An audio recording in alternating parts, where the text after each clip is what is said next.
Last week, we spoke to Calvin Corelli. If you didn't get a chance to listen to his episode, I encourage you to do so at some point. But today's conversation features the soft and strong Nomi Corelli.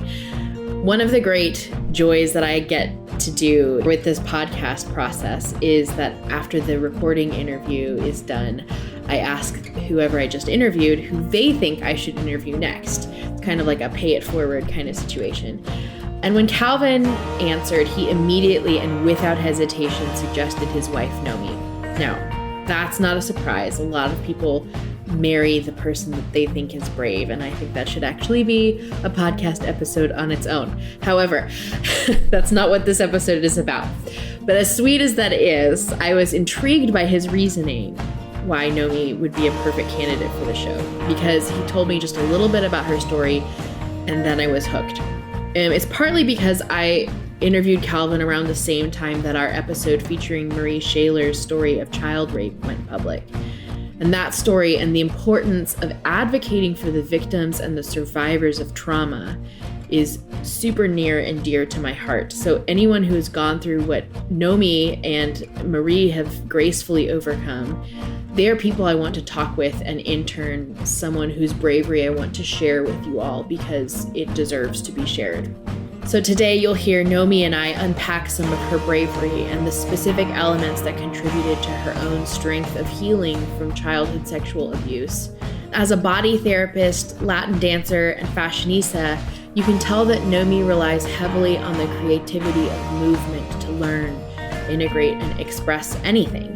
So with that, I give you the powerful and soft and strong Nomi Corelli. Oh, and if you haven't gathered yet, this is one of those trigger episodes, so do what you need to take care of yourself and the people around you as you listen to this episode.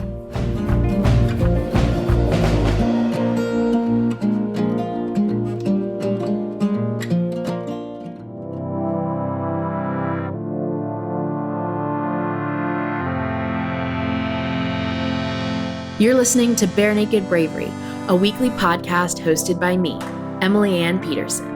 As a singer-songwriter, author, teaching artist, and creative entrepreneur, I encounter some really fascinating stories. I'm on a mission to reveal the depth and width of bravery and its benefits to creatives like yourself. More than ever today, our world needs bravery, unique bravery, from everyone. This is the place where you find it. There is no script or censorship today because that's how these facets of bare naked bravery are in real life. So if you're listening with little ears nearby, please know that some episodes may contain mature language and subject matter.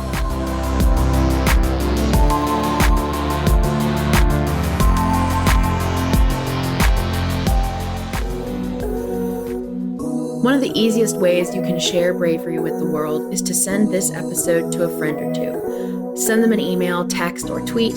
Tag them in one of my Instagram posts. My handle is Emily Ann Pete. Or leave us a review on iTunes. It takes seconds and can be done from your phone right now. Again, we need more bravery in the world, so let's be brave together. Are you ready for some bare naked bravery? Yes, I am. Let's do this. So, Nomi, you are the wife of Calvin, who has been on the show. And right after Calvin's interview ended, he and I chatted a bit more about stuff just because we were jiving on like, hey, how's life going? And he told me about you and a little bit about your story. And I thought that your story would be, not only would it be great to just interview a husband-wife duo for the show, but also your story is big and heavy. and you have managed to have a really light, graceful manner about you, even in spite of all of that has gone down with you. So I thank you for showing up in that way. I think it's pretty strong and powerful of you. Thank you so much for saying that. My heart is all warm when you say that. Well, it's true. I think that, and we'll go into your story in a little bit, but I think that anytime someone goes through something really traumatic or painful or awful, and yet they are still able to access their own soft strength, because I think a lot of people, shut down or create, protective barriers from themselves. And I think that's fine to do, but there is also a rare ability to stay vulnerable in spite of really difficult things. So I see you doing that. Something really important there. And for sure, it's something that I have had to do conscious work on, because I have developed a lot of those barriers too. So I'm totally with you on what you're saying. So, we can take the Band-Aid off all at once, or we can go in a little bit at a time. It's up to you. I think I'm pretty fresh at this point. So okay, so let's just do this. Yes. So tell us, for those of us who don't know you very well, including me, I don't know you that well. Tell me a little bit about your story. So you want me to begin all the way back as a little girl? You could if you wanted. Yeah. I was born into this world in a quite dramatic way, with lots of water in my lungs, and I weren't breathing. I basically weren't alive. So the way they got me back into life was by shaking me in my legs, and the water ran out, and then, back to life. And So it was, already, my first experience with this world were quite traumatic. And most of this is something I've been told, I've been shown photos and told and stuff like that. But still, I do remember as a little girl feeling quite challenged. And I was extremely angry most of the time. I was a very aggressive child. I wouldn't walk until I was very old. I was always just crawling against the floor and being like, "Arr, arr, arr."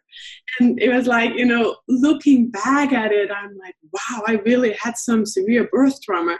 And nobody really at that time and where I lived knew how to deal with that, how to help me or how to help my mom, for the matter. So the first years of my life were difficult because my mom had a really difficult time as well. And we didn't have a lot of physical connection, which created, other traumas for me. And then what happened was that, I might cry a little, just, That's okay. But what happened was that I went to foster care, private foster care, and just in the daytime. And then my parents would pick me up again, later. And my girlfriend there, we were two kids, and her dad and her big brother sort of picked us up, so to speak. And by that, I mean that they started abusing us sexually very, very early on. I remember it as being 3 years old when the first incident happened. I might be wrong with a year just because I was, a little girl, but it started very early on. Touching, and later on penetration and things up. And I tried a lot sexually very, very early on. And the way it was all introduced to me was as a game. So I do remember that, I've been touched. And then I do remember an incident where I literally was introduced to me as this is a game. And it all happened, in a tent. And, my girlfriend, he was like, come, we're going to go play with my big brother. And it developed into something that was more like a doll play. It was suddenly we were with his dick and, awesome top. And it was just all very wow. And that feeling, I had a feeling of shock and paralyzation going through me. And I just remember being all stiff, and he was looking at me, and I was like, what am I doing? And when he was sort of done with me, which I don't remember all the details, I remember sitting out in the tent and rocking out there, and I was just as he was, playing with her, and that empty feeling, and it was it was a shock, and it was a paralyzation at the same time, and then it was a game. it was like this was our secret play, and it was a play that clearly they played. So somehow in my mind, it got into be that this is normal. This is a game. I'm growing up. I got to step up. I got to learn to accept that this is the game. So from there on, I shut it up and I accepted it as a game, and I allowed it to happen. And it clearly became rougher and rougher and more frequent. And it was just something we did. And I mean, that was how I lived my life until I was around 13. That was like the last big incident. And then for years, I thought that that kind of sexual play was completely normal. So it wasn't until I was 18, almost 19 actually, that I discovered that, wow, not everybody has been sexually abused. And I mean, it's still up until this day, even though I have tremendous care for myself because of it, it's a little ashamed to say. I'm like, how embarrassing is it that I actually thought that it was like completely normal that, oh yeah, we all just, that's how we interact and play with each other.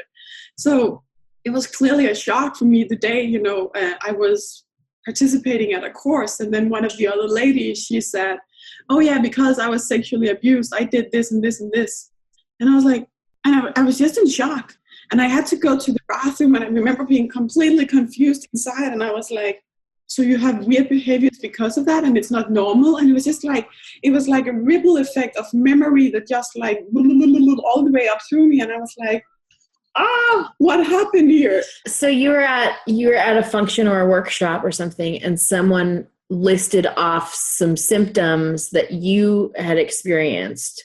Yeah, the interesting thing was that what she listed was that she used to sleep with a lot of guys, because she would just like please them and get her physical needs. And it was the only way that she kind of knew how to receive love, so to speak.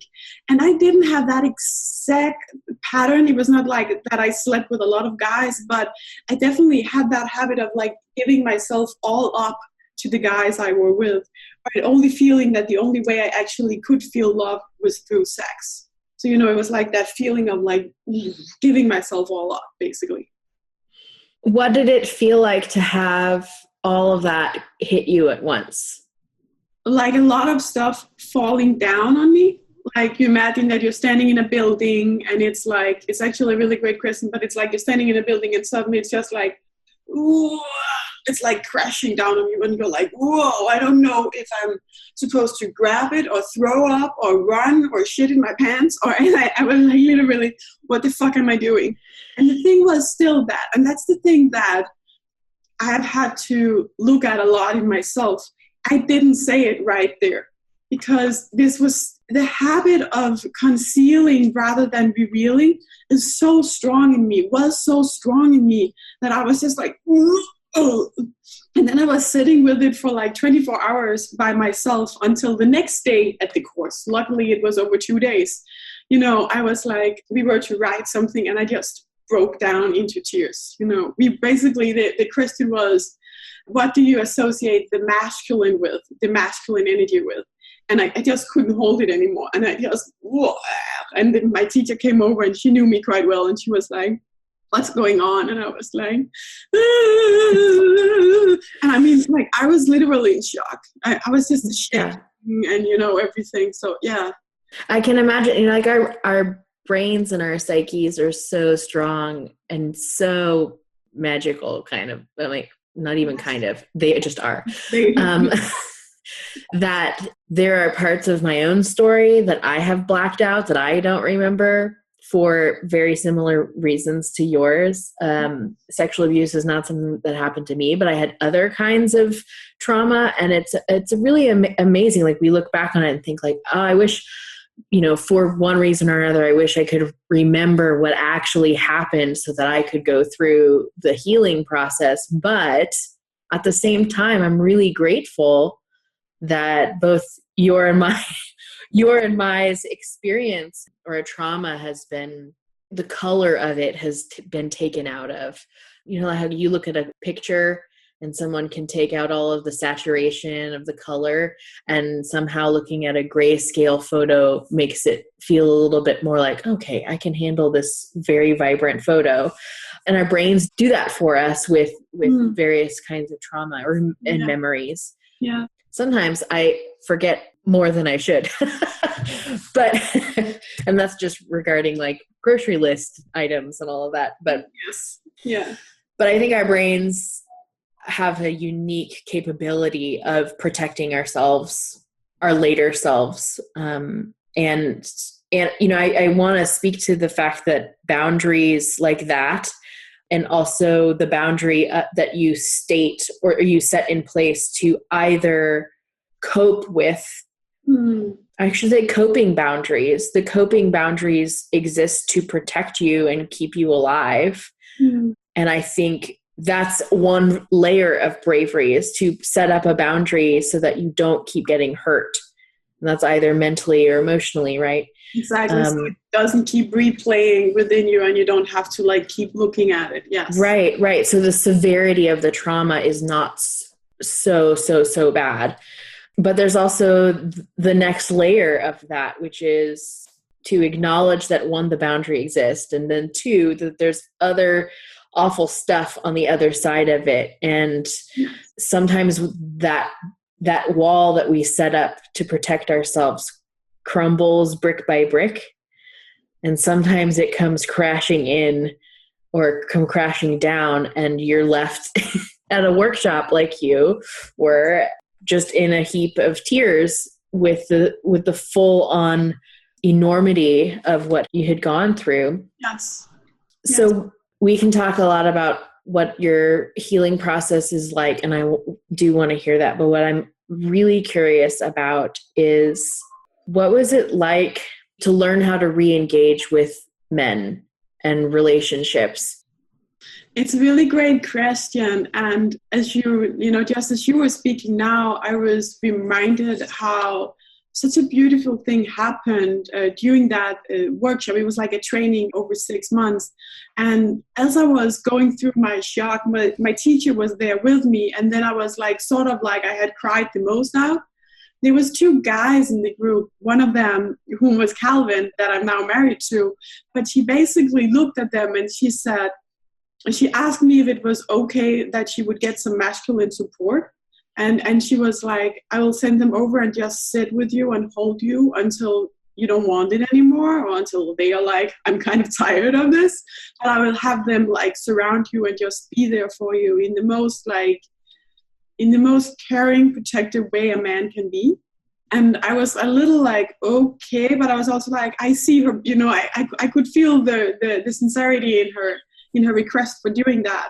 So that was what happened, that those 2 guys, they would come over and just be with me and hold me and let me cry and, show their passion for me. And it was a very healing moment, because I was experiencing all the flashbacks. I literally saw it all as, it kept coming back and new flashbacks. And I was like, and then I had those guys there, and both of them were very, I feel like saying pure in their energy.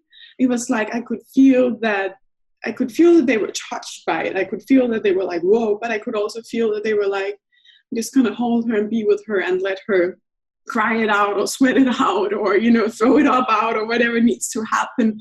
So the reason why I'm bringing this up is that it was like, because my teacher did that, I started forming a new and safer bond with the masculine. Like in the midst of it all crawling down on me, I also had the opportunity to reach out and feel that, oh, they're not all crazy. They're not all abusive. There can actually like be protection and safety and real compassion from the masculine as well. So looking back, I was like, that was a very brave and courageous thing to suggest from my teacher. And I'm super grateful that she did, because it clearly, made me bond a little more, at least consider it.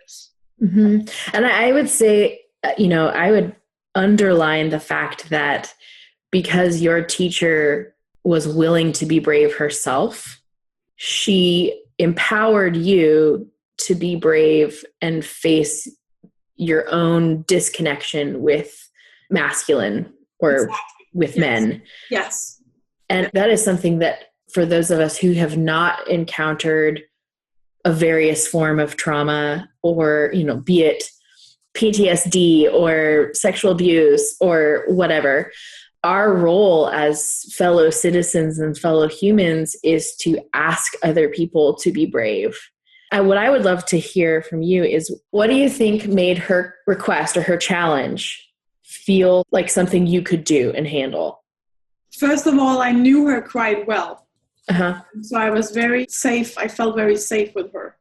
And she had like a very strong, and she still has like a very strong presence and a very strong commitment to facing shit in her own life, facing it in other people's life. And I just, when she said it, and given the two guys that were there, I was like, this is going to be okay. And she has a reason for saying that, and I'm going to allow it, So like, it was more that I could feel she knew that this was right. Mm-hmm. She was like, this is, it might be a little scary, but it felt like it came from that depth within her, and that made me be like, sure. Yeah. And then what was it like? Because I'll be honest, if somebody asked me to quote unquote hold space for someone else in a workshop, especially if I was a stranger to that person, I would like to think that I wouldn't think it was weird, and that I would reach out and like be warm and help and empower that person to go through this challenge that they just were given. But I don't think everybody would do that. And I think that Calvin and his, and the fellow students' role in your own brave challenge was obviously very powerful. And if they were not willing to take on the challenge themselves, then this wouldn't have happened, right?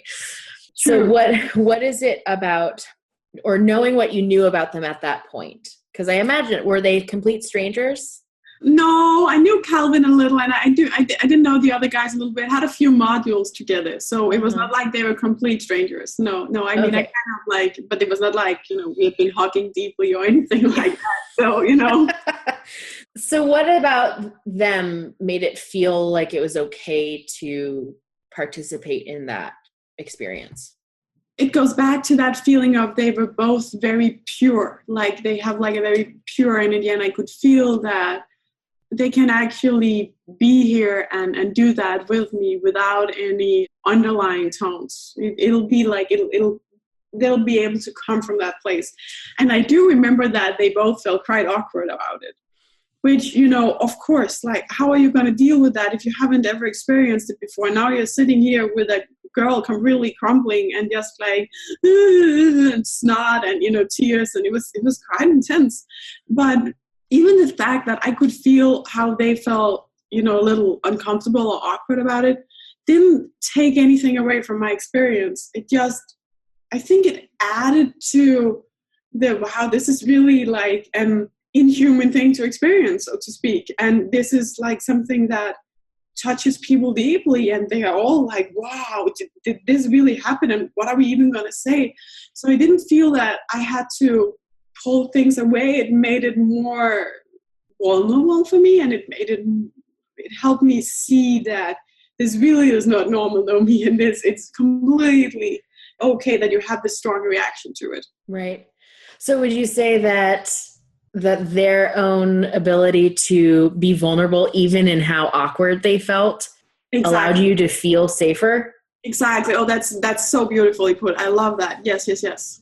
And I think that goes for that goes for business owners, or this is like spans beyond just sexual abuse recovery, but also to like, how do you show up in the world? Yes. If you are able to show up in the world exactly how you are, purely exactly how you are, even if you have some palpable awkwardness, that is so much better than trying to squash down the way you're actually feeling about a situation. Yes. Oh, I so love that you're saying that. And yes, Mm-hmm. When you say that, I'm thinking about how I went from being like very like shutting down. Like I usually say that I have this ice cream. So if I'm really triggered, you'll just get my ice cream. and I can be like so motherfucker strong, and I'm just like, haha, and you can see on my face that I look like a glass doll. So my face will literally change. I'll look completely like, and then I'm just like, my energy is very sharp. And the way I have like helped myself let go of her more and more, and become more and more familiar with her, I'll say, is really by learning how to show up more present and more vulnerable, and share from a place of me discovering in the moment, rather than me coming with an agenda and a belief, but being like, oh, I discovered that my stomach is clenching. Or, okay, yeah, I'm not sure I agree. Sharing from that it can feel awkward. And especially if you have a history of like concealing, which many of us have. Also, if we have an experience. Right, I think we all have an ice queen. Yeah, I think we do. But that whole like concealing, like not speaking what's really going on inside of us, not speaking our truth, but like, look, when you start loosening that grip, softening around it, and showing up with your vulnerability, you become present. But you also, for me, I have that feeling of it like my skin, my pores is opening. It can feel like, you can all see me, And so you got to be okay with that sensation too, or have to learn to be okay with it, right? Right.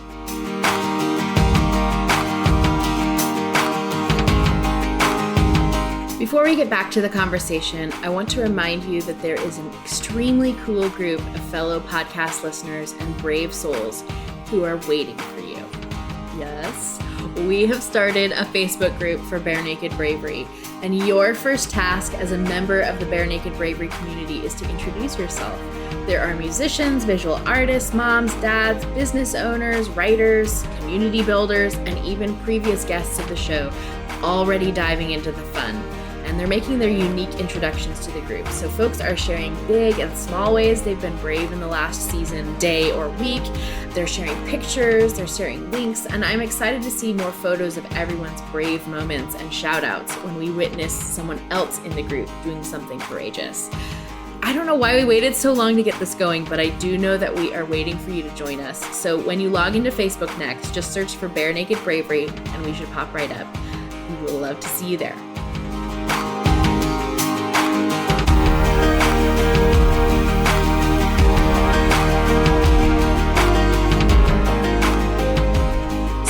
So you had this crazy, wonderful experience at this workshop where you reacquainted yourself with what actually happened, what were and have been the following days, months, years since that time, in light of how you connected to other people. Like, what's that been like? That's a really great question. I'm just considering how am I going to answer this, because there's so many layers to it. Definitely a feeling having carried something very shameful, very hidden inside for many, many years, and then suddenly experiencing that you can actually say it out loud. You can actually put it out there. But it was also already there. It felt like a wall or a protection layer around me was sort of gone, and I had to learn to be like, okay, this is how it is to be in the world now, where I know that this has happened, and some other people know that this has happened to me. So that was like the first layer of it. And then luckily what happened was that Calvin and I started dating in the end of the course, and he really has opened me a lot too, because of many things, but because of his sincerity and his purity, but also for me to learn that I can have an intimate, a sexual, that deep a chemistry with a man, that even I feel like saying that we even can go to rough places sexually together, and I can feel completely safe and protected. Mm-hmm. That certainly has healed me on a very deep level.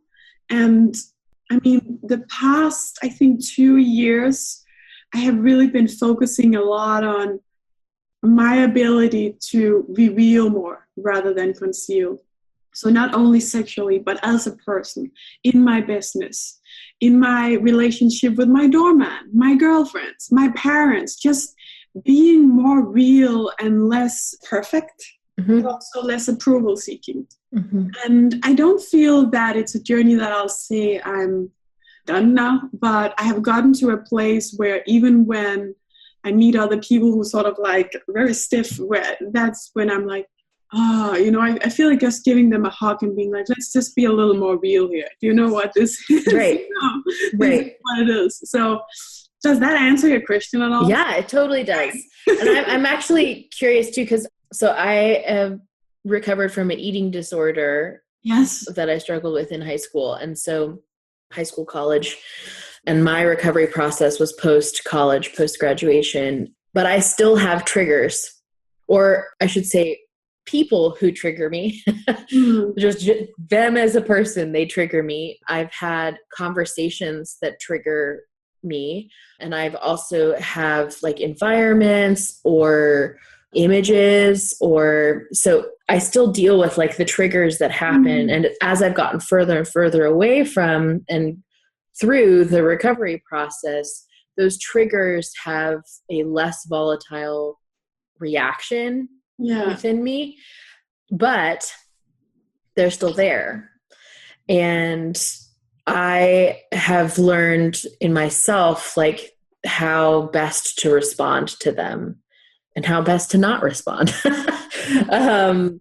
So I'm curious what for you those triggers look like, and or how you have now respond to them or have responded to them. That's a really great question. I'd love to answer that. That's actually something that I'm very passionate about. So in the years like after that, all the abusive memories like sort of came back to me, I would have a lot of post-traumatic reactions. You know, if you woke me in the middle of the night, I would start slapping you, for example, because that was how I very often were picked up and then, abused.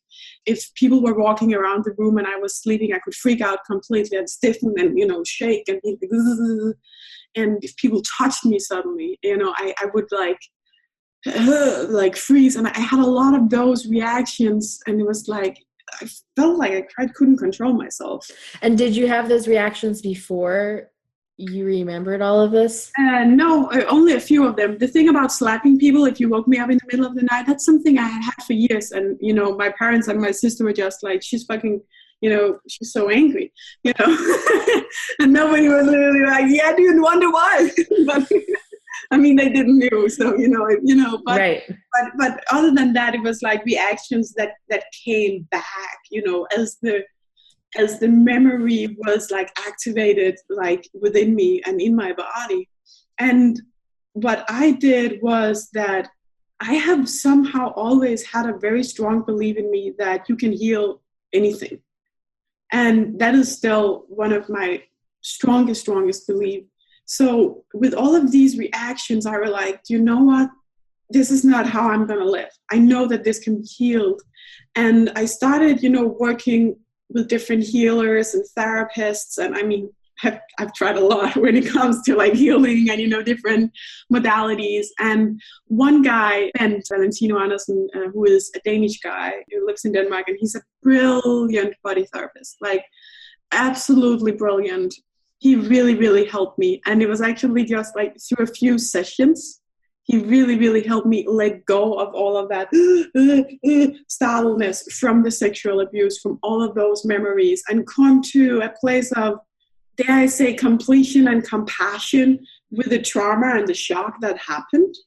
And I mean, it may sound really, really wild, but that is possible. And the day-to-day, I do not have those responses or reactions. Where I'm currently at is that as I have healed through all of that, like frozenness, and I got to the point where I was like, I want to express myself sensually, sexually. And that was when I started being like, I want to get back into my dance, which was something I loved as a kid.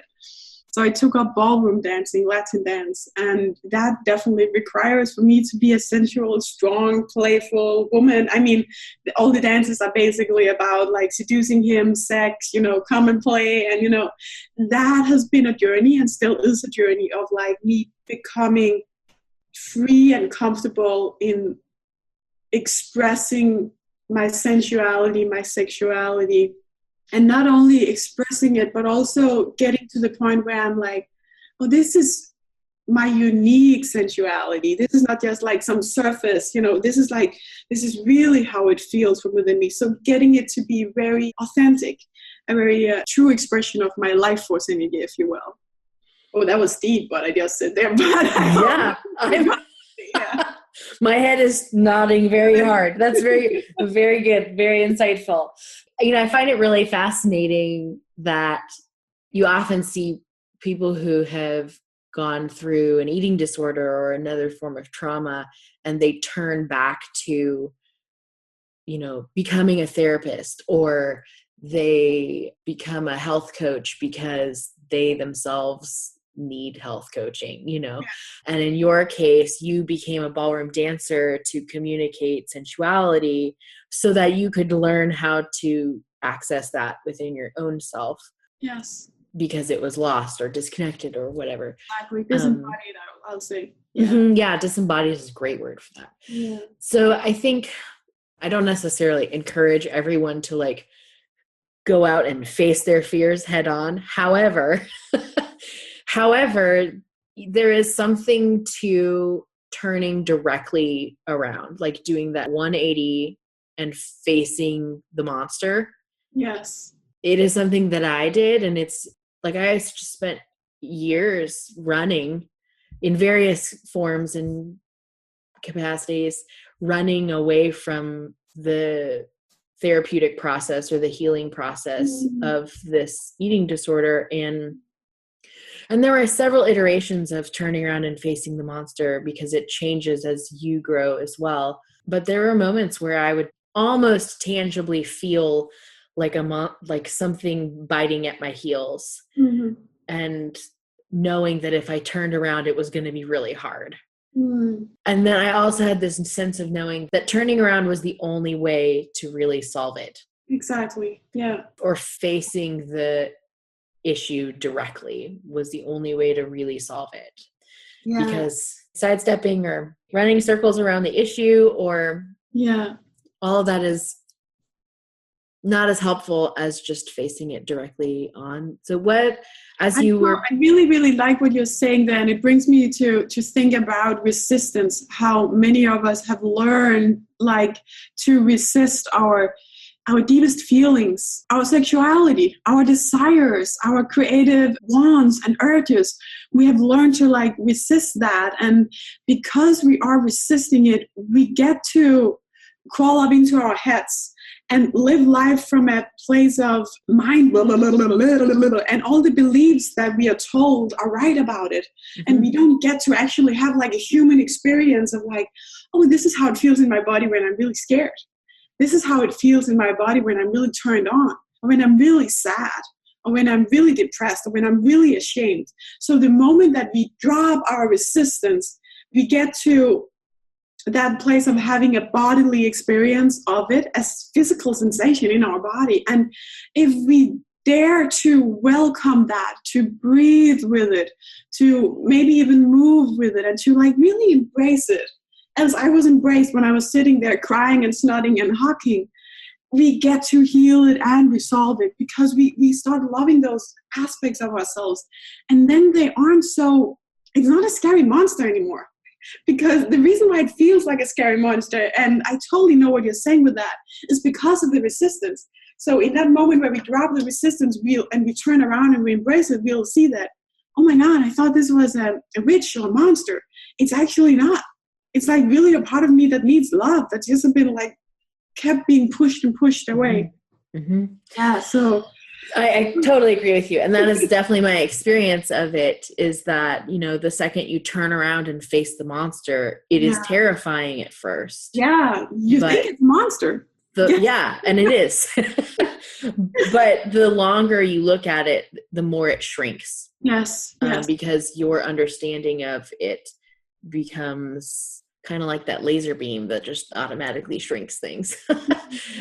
Okay, so but I'm curious, what was your experience like picking up ballroom dancing again?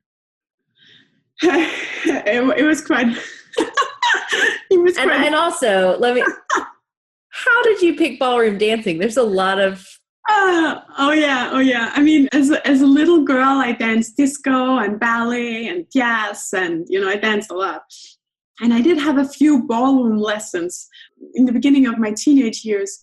I've always been very in love with the ballroom dancing, especially the five Latin dances. They just spoke to me. And I think it was even back then, watching the free expression, the artistic expression of sensuality and sexuality, and the play between the masculine and feminine really spoke to me. And I was just wow, this is so stunning. But I was so scared of guys that I couldn't do it.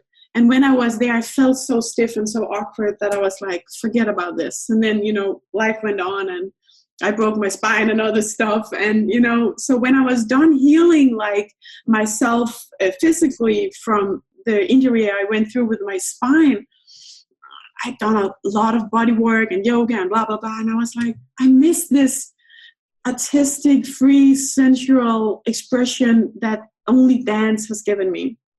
So when we moved back to New York, Calvin and we lived a year in India practicing yoga. So when we moved back to New York, I was I'm going to take up ballroom dance now. And it happened because I watched a few videos with the current world champion, Yulia. And the way she expresses herself is very strong and very sensual and very light at the same time. She has, to me, a really, really stunning expression. And I fell in love with it. And I mean, you can look at it now and you can be okay, good luck, you fell in love with the world champion. I mean, she's brilliant. She's really, really good. You're going to have to send us some links of videos so that we can watch. Yes. I want to see some links of videos of you dancing, but I also want to see the stuff that inspired you to move forward in this as well. So yes, I would love to see some of that. Yes. So, I mean, did you reach out to her? How did you, you saw these videos and then what happened? I did some research and I was where are the best studios here in New York? And then I went there and I was so I want to learn to dance. And he was sure, I'll sign you up for a lesson. And then luckily, I had a few lessons with one guy, and then the studio owner, he was I think you should switch teachers because the other teacher is traveling too much. And I met my current teacher, Vladimir, who is a brilliant, brilliant, brilliant dancer and a really, really, really good teacher. And he has sure taught me a lot. It has been a journey because I went from being very scared, stiff, flaky, scared of the structure of my own body, scared of expressing myself, very controlled, learning how to really engage in my own body, but also with him as a partner, because that is what it is about, body weight to body weight, using each other to creating momentum to, in the end, creating the beautiful couple dynamic, the art that springs from there. So it has sure been a journey. What I really was focusing on was to be as honest as I possibly could with him. So I told him quite early on that when I got triggered, I would be okay, right now my sexual abuse is a little triggered. I can feel that I get stiff in that way where I'm I'm not going to express myself here, and I think because I was so honest about it, and he's a person who was able to embrace that deeply and listen and be sure, without dramatizing it, we actually moved through it quite quickly. And I'm at a different stage now where I feel much more comfortable and secure when I'm practicing on my own. I'm also feeling more free when I'm with him. When I go to competitions, that is when you'll see that some of my fears comes up. Then I'll watch myself and I'll be what happened? What happened to that free sensual girl? And those are great moments for me to practice compassion and being do you know what, baby, I'm so proud of you for actually doing it. I'm so proud of you for growing. And, just the competition I did a few weeks ago, I can see that I'm getting more and more there. I'm more present. I'm more free.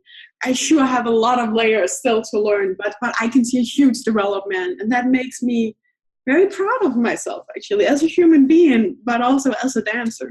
Yeah. What you just described is either a metaphor or a perfect example of the fact that I see bravery as there's 3 different types. There's the internal bravery where the only person who knows that you're being brave is you. Yes. Then there's like the next level where there's like a little bit more, there's the external bravery where you are doing something brave on the outside. Yes. And then there is one more layer where you are inspiring other people to be brave. Yeah.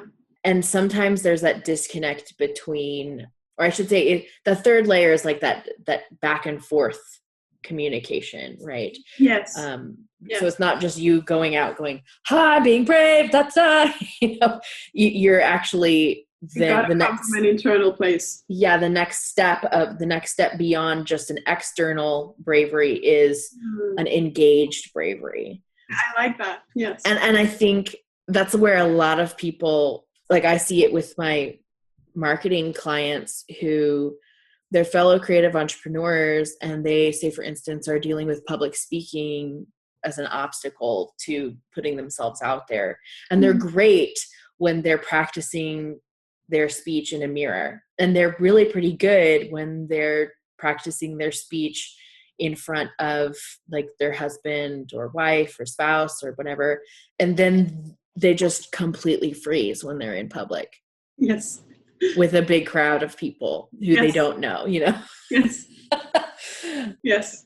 They freeze when that level of engagement gets to be a little bit too much, Yes. So I know that this is something that you're still working with on a real basis right now. But what is it that your teacher is instructing you to do to overcome this like public freeze that ends up happening?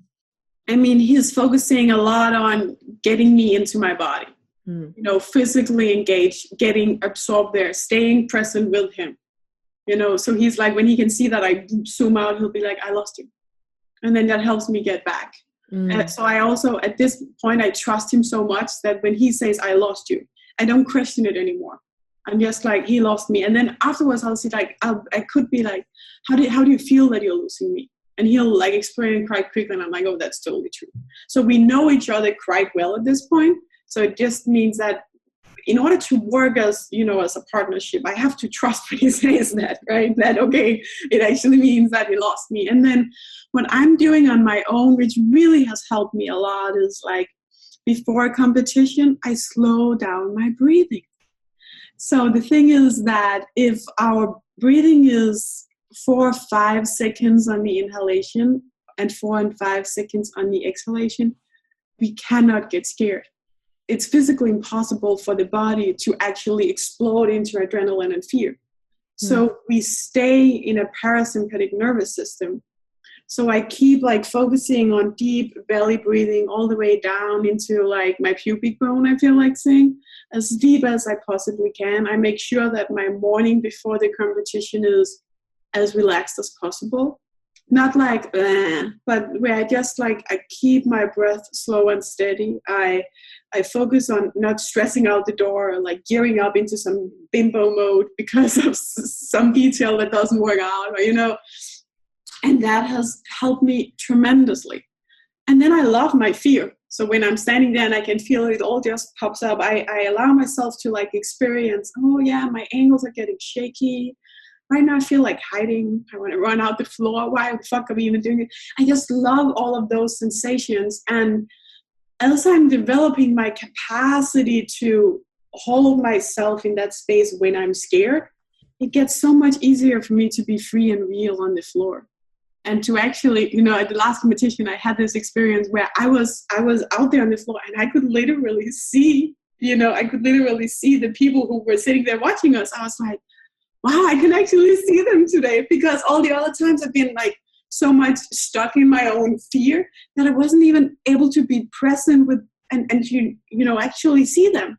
So that was when a moment where I was like, you gotta know, this is fucking good, So and that's a lot too, yeah. That happens with musicians. Like when you are, so say I'm learning a new piece of music, the best way to learn the piece of music is to do it slowly.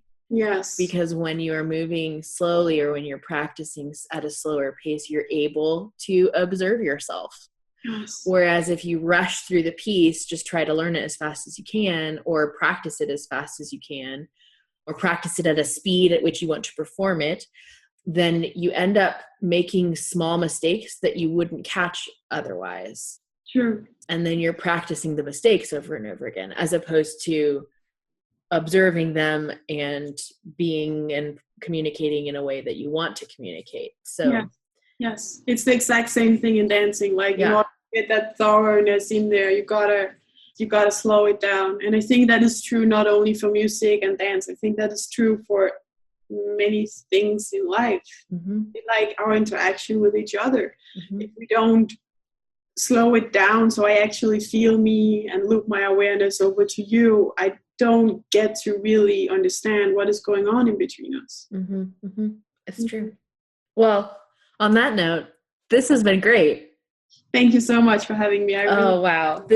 I really, like, the questions that I asked today, I know are not easy to answer. So I really appreciate your willingness to show up. It means a lot to me, and it means a lot to the rest of us as well. So thank you. I have enjoyed it, and it's good that you're just going in there and digging deep. So hallelujah to that. Thank you. Thank you. Okay, so your brave takeaway from today's show is to take a little extra minute, to go a little extra slower and access that heightened sense of observation of yourself and your surroundings. I think you'll pick up on some new things. As Nomi and I mentioned, this observation can be such a gift if we are willing to take it and use what we learn from our observation. If you have something else that you took away from today's Bare Naked Bravery, then we both want to hear about it. You can find Nomi Corelli and myself on Facebook, Twitter, Instagram, and all of that. Just go ahead and tag us so that we can chime in and cheer you on as well. And another fun thing is that Nomi has gifted all of us with a 4-part video series of how to connect with our own body-centered wisdom. There's a link to that in the show notes for today's episode. Just go to barenakedbravery.com and then search for Nomi, which is spelled Nomi. That is our show this week. I am so grateful that you took the time to listen. We've put all of the links that we discussed in the show notes for today's episode, so be sure to visit us all online for that. And if you enjoyed listening to this episode as much as we enjoyed making it for you, then giving us a review and rating the show in your iTunes desktop app or on your podcast app really makes a difference, and it empowers all of the bravery that we share on this show to be spread as far and as wide as possible, and you are most definitely a part of all of that. If you are digging the music in today's episode, that is because it's brought to you by my friends at Music Box Licensing, a premier creative music agency dedicated to finding and crafting unique soundtracks. And I know that you guys hear me say that at the end of every episode, but it truly is a joy to tell you about them because they do some really great work. To find out more about all the artists, musicians, and other sponsors of the show, please visit barenakedbravery.com/sponsors. And with that, I am looking forward so much to being with you next week.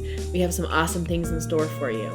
And until then, I have one message for you. It's this: be yourself, be brave, because the world needs more of your bare naked bravery.